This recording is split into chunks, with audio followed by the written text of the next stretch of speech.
Naniniwala po si Senadora Risa Hontiveros na dapat hintayin ng Senado bago magdesisyon ang motion for reconsideration na ihahain ng Kamara at magiging desisyon dyan ng Supreme Court kaugnay sa impeachment complaint laban kay Vice President Sara Duterte. Sa ngayon, nagpapaikot daw sila sa mga kapwa-senador ng draft resolution na layong linawin ang susunod na hakbang ng Senado kaugnay nito. Balitang hatid ni Mav Gonzalez.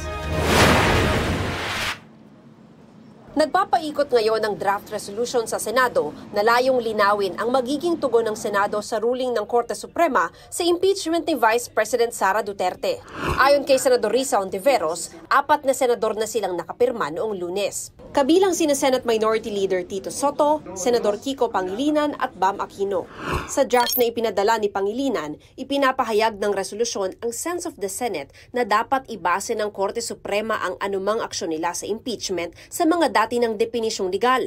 Anumang bagong interpretasyon ay dapat lamang i-apply sa mga susunod na impeachment case. Draft pa rin siya sa ngayon pero nagsasite po siya ng mga references sa ilang mga dating justices na nagbibigay ng payo kung paano, ilang mga gabay kung paano pwedeng mag-move forward. Magbe-benefit po kami dyan kahit sa parating na debate sa August 6. Nirerespeto raw ng Senadora ang Korte Suprema, pero obligasyon din aniya ng Senado na bigyan ng accountability ang publiko. Hindi pa raw nakikita ni Senate President Chis Escudero ang resolusyon, pero hihintayin na lang daw niya ito para desisyonan ng buong Senado.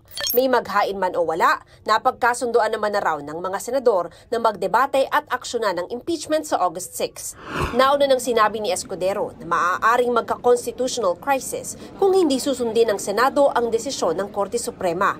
Pero tingin ni Hontiveros, nakakonvene pa rin ang Senate Impeachment Court ngayon. Wala namang may gustong magkaroon ng constitutional crisis ni political gridlock o deadlock. Binubuno namin these days, these weeks, kung papaano tamang dapat kumilos ang Senado. At lahat nito ay pinag-aaralan namin.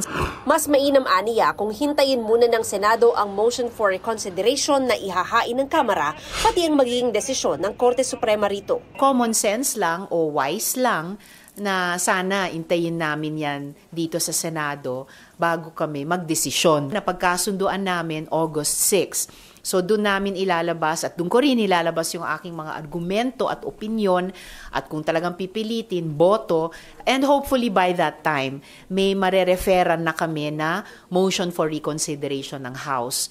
Wala pa raw usapan sa Senado kung maghahain sila ng bukod na MR. Sabi ni House Prosecution Panel spokesperson Attorney Antonio Bucoy, ihahain nila ang MR sa August 9 deadline o mas maaga pa. Mav Gonzalez nagbabalita para sa GMA Integrated News.